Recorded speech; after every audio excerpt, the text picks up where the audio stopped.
All right, so today we're going to talk about surfaces and surface failure. It is the last failure mechanism that we're going to talk about in this class, and it involves wear, and wear is the failure mode that will ultimately get every machine. And wear includes adhesion, abrasion, corrosion, and surface fatigue. So that's what we're going to go over today. In Norton's book, he has a phrase there. That says, "Wear is the final mode of failure, which nothing escapes." And wear is related really to the surfaces. It is a surface failure mode, and these are the general categories of wear: adhesive wear, abrasive wear, corrosion wear, and surface fatigue. So as a designer, wear is something that we have to design against, okay, and including designing against static failure, dynamic failure, fatigue. We have to design against premature wear, and a lot of this is taken care of by basic understanding of the wear mechanisms and wear material. But before we talk about that, let's just talk about surfaces. These are two micrographs of two different surfaces. This is a ductile material. This is a machined surface, and this is a polished or ground surface. And this surface roughness data was taken from a profilometer that's dragged across the surface. Okay, so as it's dragged, it records the Z height from the stylus, and the stylus tip is small, but not small enough to go into all the cracks. And so, like, very small cracks don't show up in here. They're filtered out effectively by the radius of the stylus probe. And from this surface data, we can get a bunch of different surface metrics. We'll talk about some of those. This is a machined surface, and as you can see, it's a lot rougher.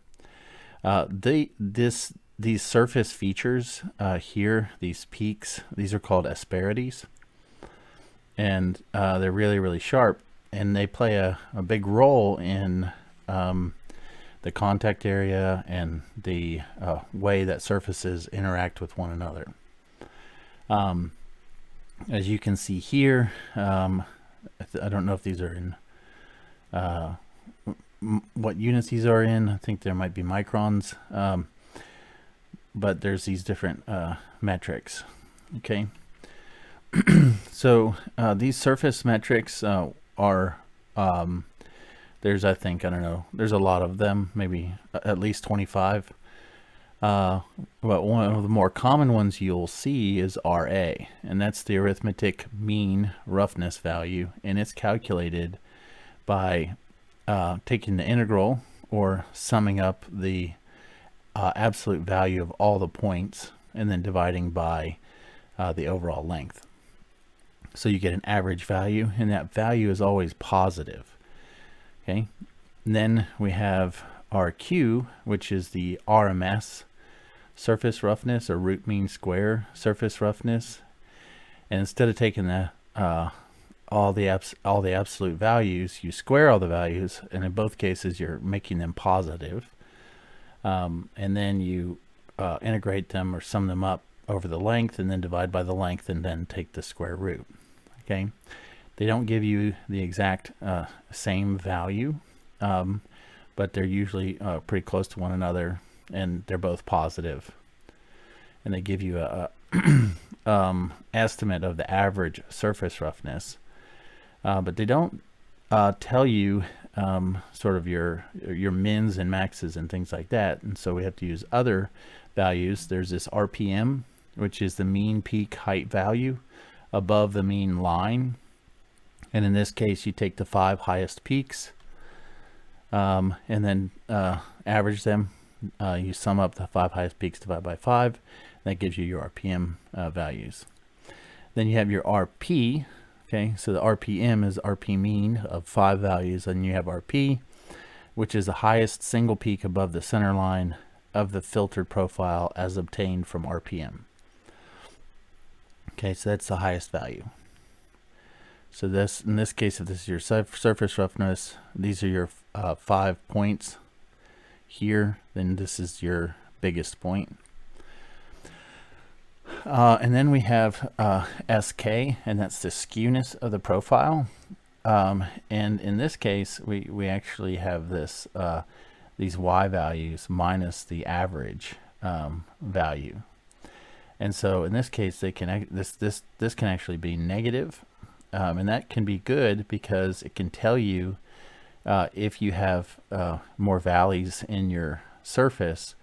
And if you do, these are places where oil can go if you're trying to lubricate the surface.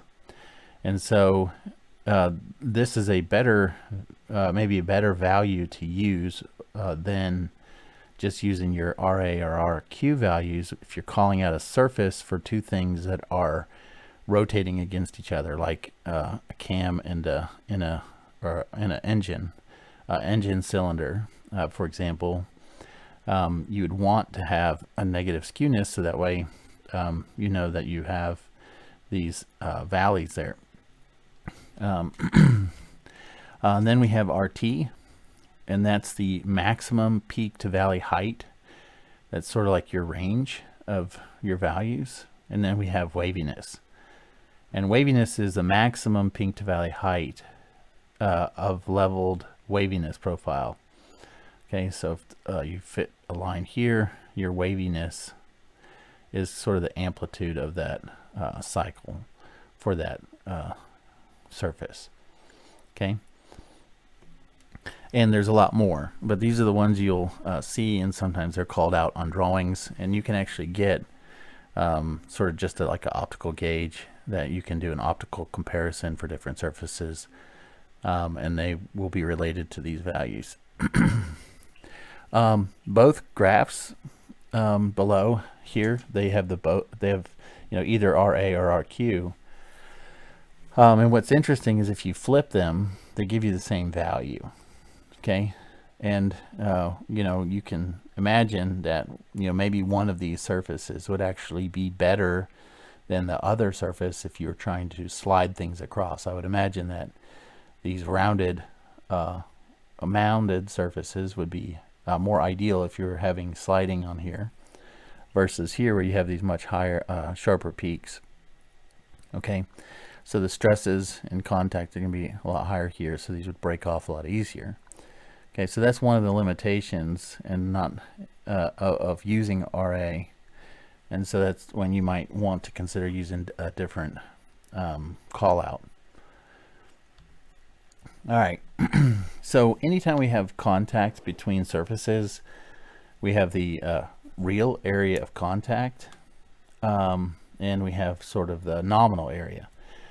And the real area of contact is what we can use or to find out how these surfaces are interacting with one another. And this real area of contact can be found or estimated from hardness tests and the applied force. The hardness test, it's related to its penetration strength. So if you know the applied force and the penetration strength, you can get an estimate for the real area of contact. And it turns out for most materials, the penetration strength of that material is about 3 times the yield strength in compression. So we can estimate this real area of contact either from the penetration strength or an estimate from the compressive yield strength for that material. What's interesting is that the contact area, the real area of contact, doesn't depend on the surface area. Okay, it depends on the material properties, which is interesting. And it actually tells us why Coulomb friction doesn't depend on the area. which is, you know, it comes from this, and it's a pretty interesting fact. Okay, so if we take a little bit of a look at Coulomb friction, you know, Coulomb friction is just the friction coefficient times the applied force, where F is the normal force.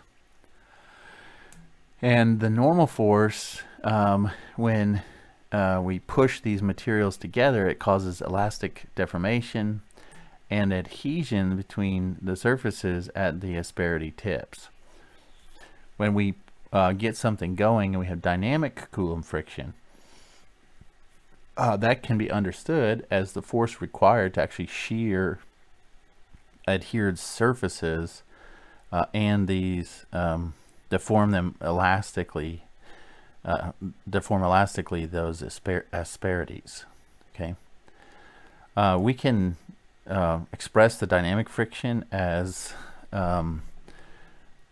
F is equal to the shear strength times the real area of contact and plus some plow force.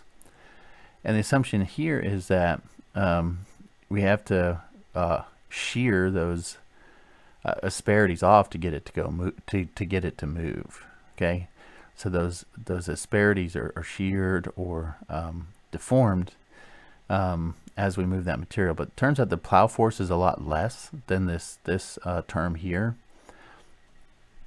And so if we ignore this, then we can bring in our definition for our real area of contact from the previous slide that said that it was the force over about 3 times the yield strength in compression. Okay, so we can express this Coulomb friction force, interestingly enough, in terms of our shear strength, our compressive strength, and the applied normal force.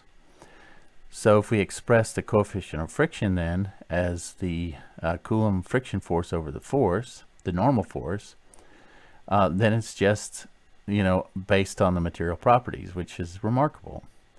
Okay, and that's the shear strength over 3 times the compressive strength. Now for steels, we know that the shear strength is about 80% of its ultimate tensile strength. For other ductile materials, the shear strength is about 75% of their ultimate tensile strengths. Okay, so if we plug these two values in for range, and we know that the yield strength in compression is between these two, and I think this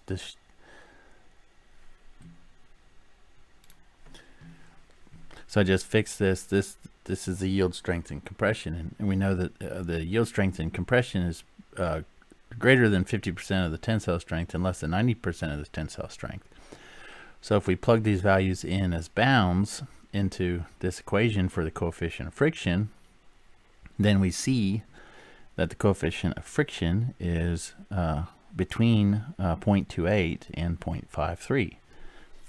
And that's why we get the coefficient of friction for most metals and air to be in this range, which I think is a pretty interesting fact that it's really due to these surface asperities and the way they interact with each other, and that we can get those right off of the right from the material properties.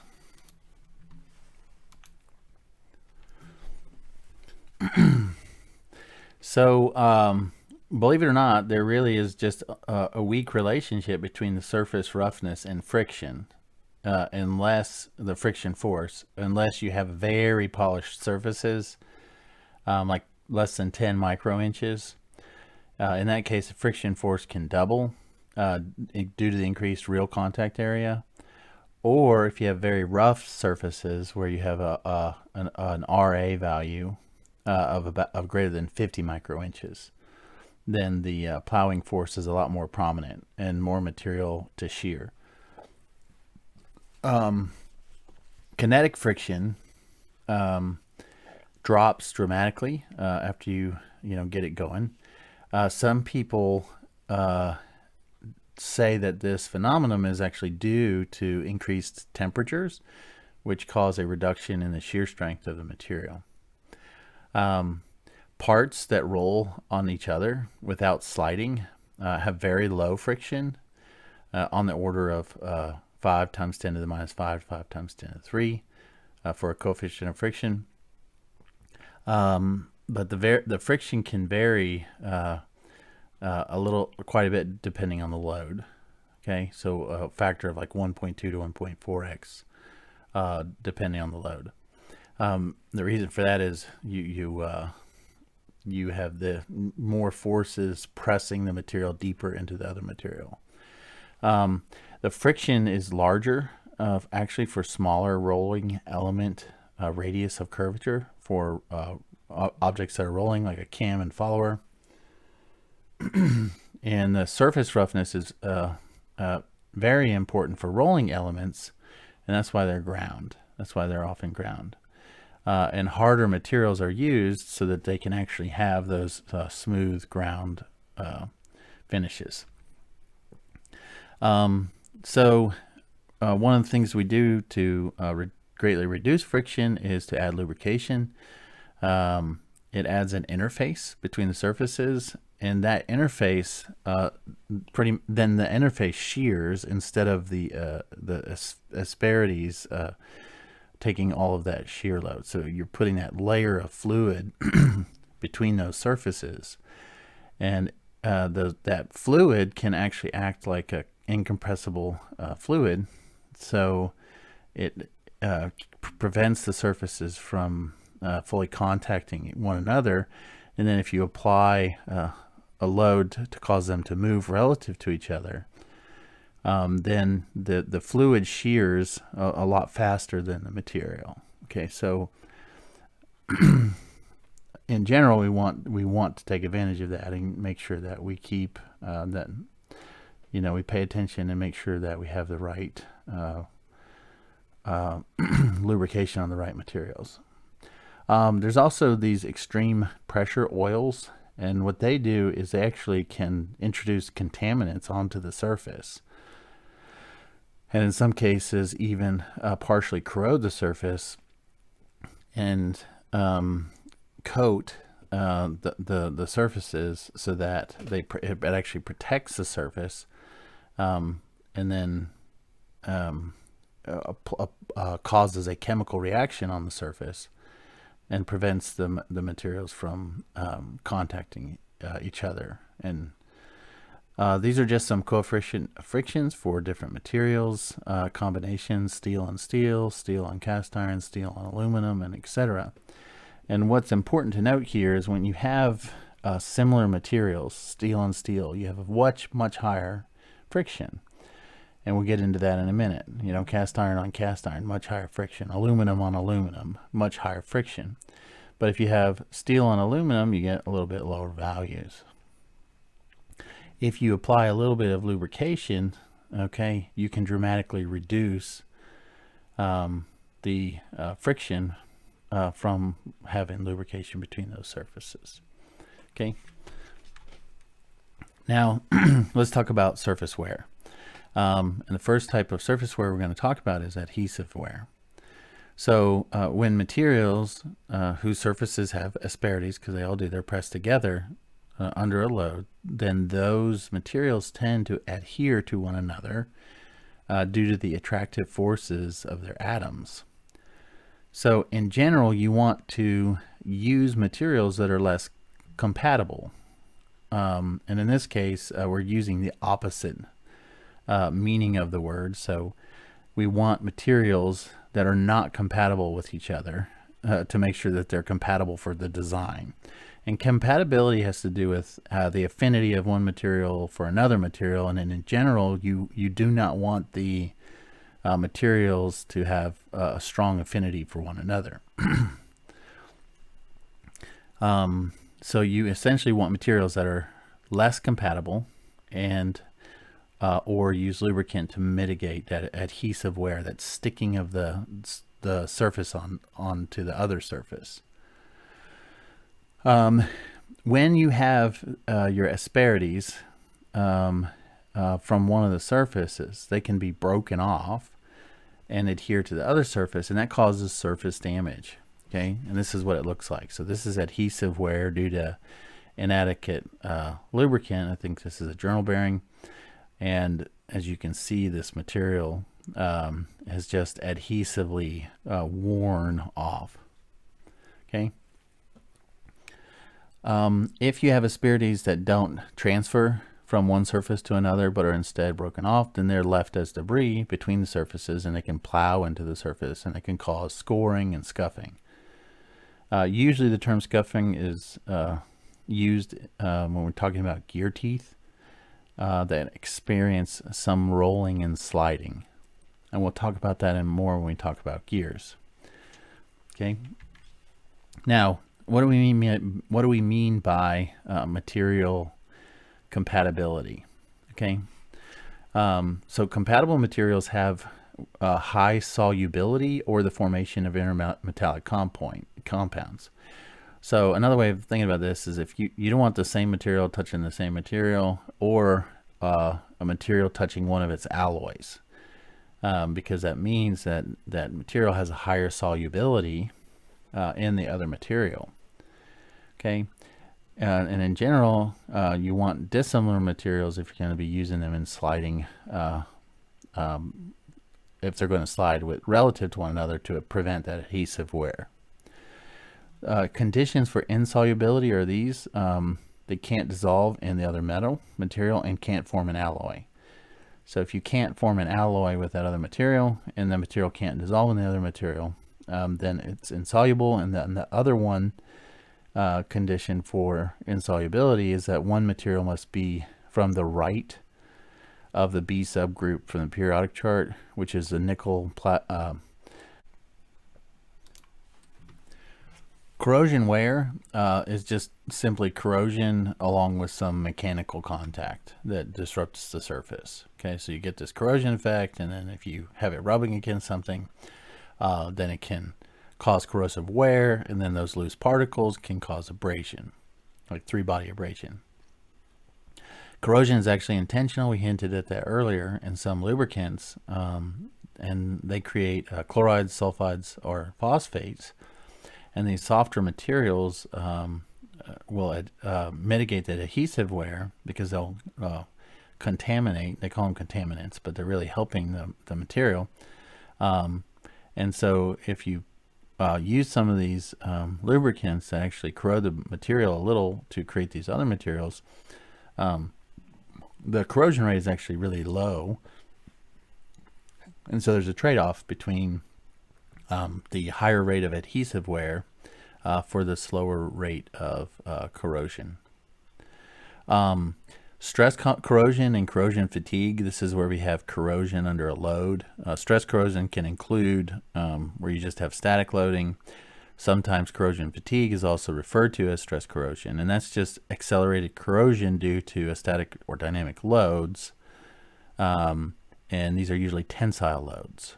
Okay, so if you have a crack and you open up the material a little bit in this corrosive environment, it'll eat away at that material and cause corrosion fatigue, and that will dramatically increase the rate of failure. Okay, so we saw that when we looked at some of those fatigue life graphs, that how the fatigue life just dropped dramatically when we had a corrosive environment. So it's really, really important to protect your surfaces and know the effect of your material selections when you're doing a design. Now we also have fretting corrosion. Now this is kind of an interesting method of surface failure, and it occurs where we have these tight interfaces between surfaces. And so we have these press fits, and in general these are designed so that there's no relative motion. Okay, and so I would say it's not fully understood, but people generally agree that it's a combination of abrasion, adhesion, and corrosion. Okay, so when you have vibration and thermal strains, you actually get these micro motions that can actually cause the material to move back and forth. And so you'll notice that sometimes if you see these press fits, you'll see like discoloration on the outside, which can look like rust. And it can be kind of confusing, you know, how is this happening?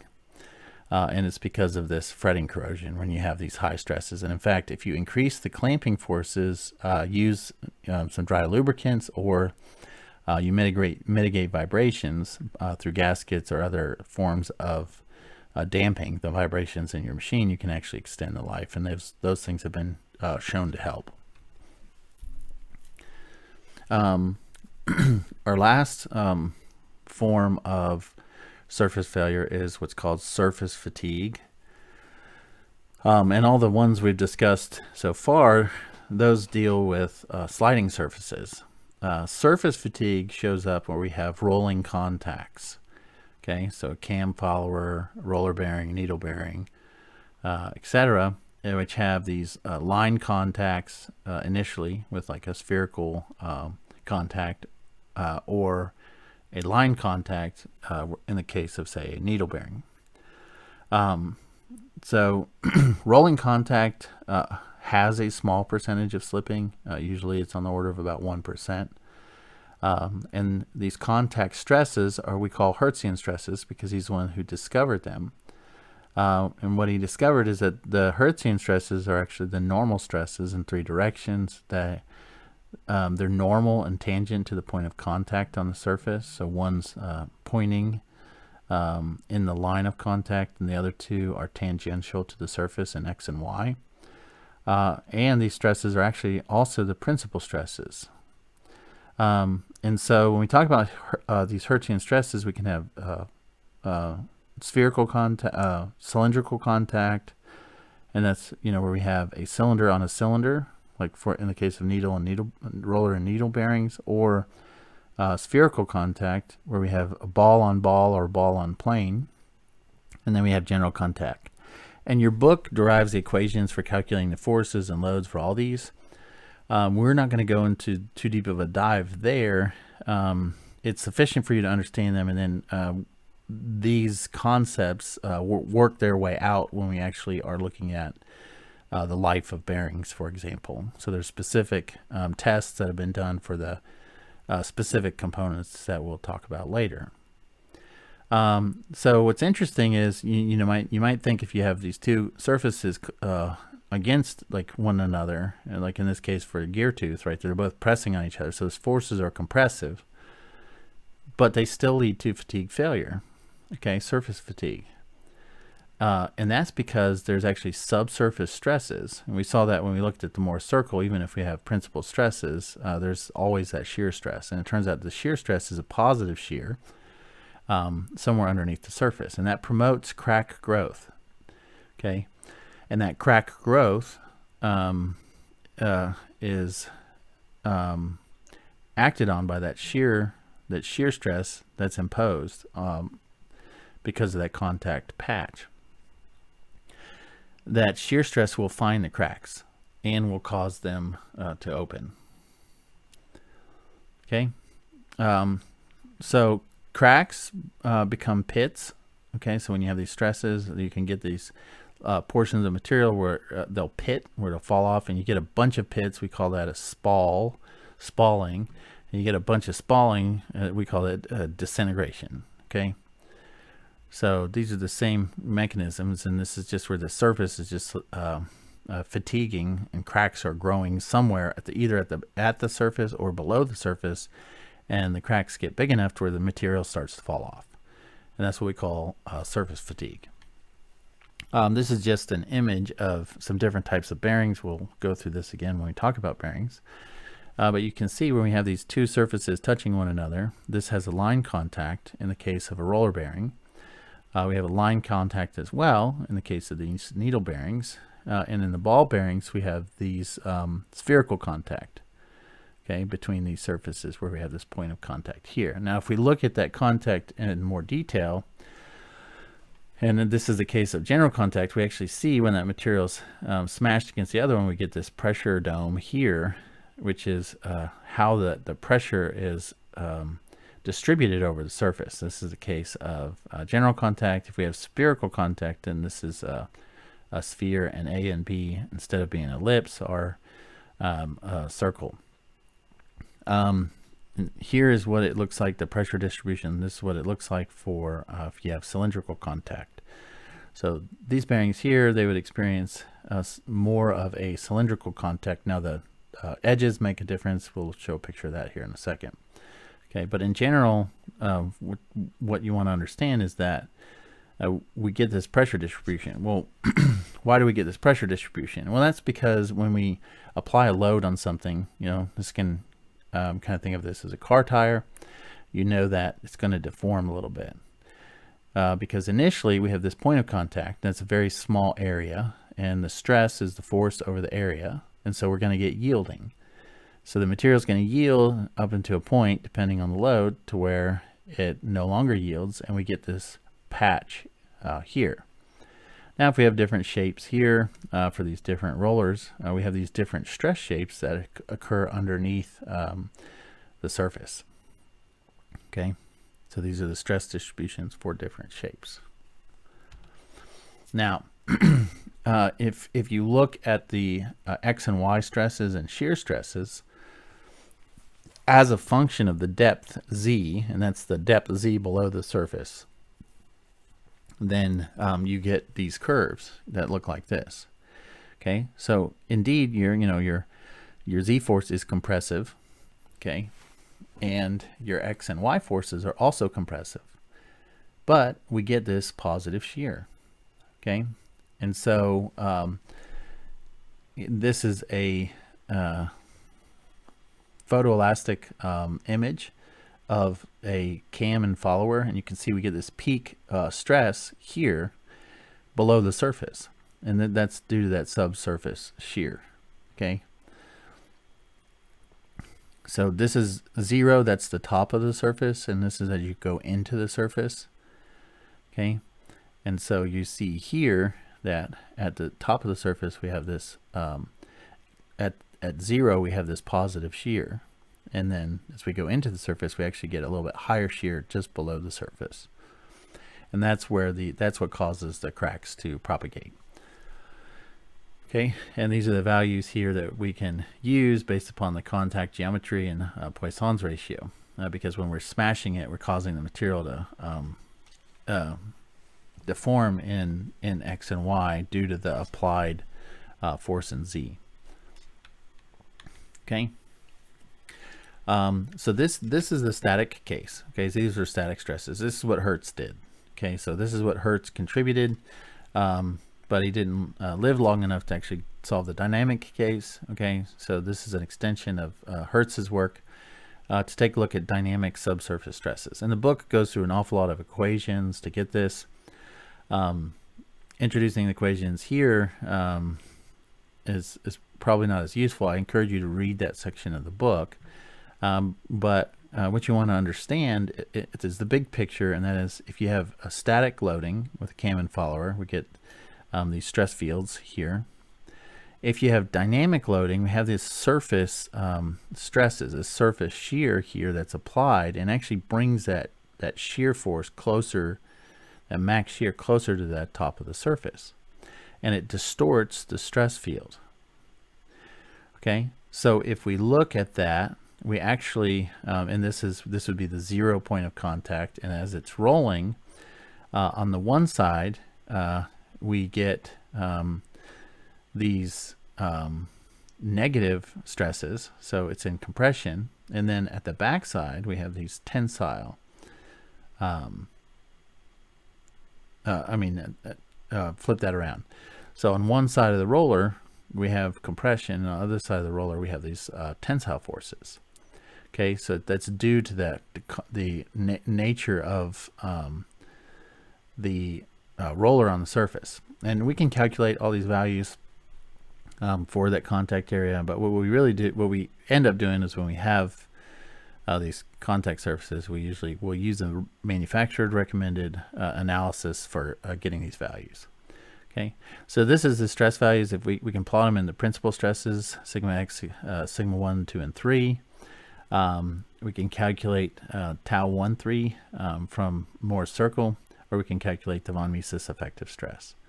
Okay, and as you can see here, we have this positive shear again that actually is pretty present all the way into the depth, all the way through the normalized depth of the material. Okay, and that's what causes the surface fatigue. Okay, now when we talk about surface fatigue due to these dynamic stresses, we will get cracks that start and cracks that propagate, and eventually they'll fail. Okay, there's no endurance limit for surface fatigue. Okay, so if you keep the part in service and it keeps experiencing those loads, at some point in time, you will have failure. Now, in the case of bearings, we'll talk about those in more detail, but you can hear the bearings start to fail. So usually you hear like a terrible sound, grinding, whatever. If you ever had an old car that has a worn bearing, you can hear it grinding on the surface, and because everything's packed in there and tight, it doesn't always cause catastrophic failure, even if you have the surface fatigue, but it has to be addressed, and it will eventually happen. Okay, all parts in surface fatigue will fail. We'll consider the life and walk through calculating the life for bearings in the bearing section. And there's been a debate. Do cracks start at the top of the surface? Do they start under the surface? And yes, the answer is yes. They can start at the top due to those tensile stresses at the top, or they can, the shear stresses at the top, or they can start at the bottom due to the shear stresses. Wherever the crack can grow, it will grow. Okay, so that max shear is going to find wherever the cracks are and try to get them to grow. All right, so that's an overview of surfaces and material compatibility, and Hertzian stresses, contact stresses, and we'll revisit these concepts when we talk about gears and their contact pressures and things like that, and we talk about bearings and their life.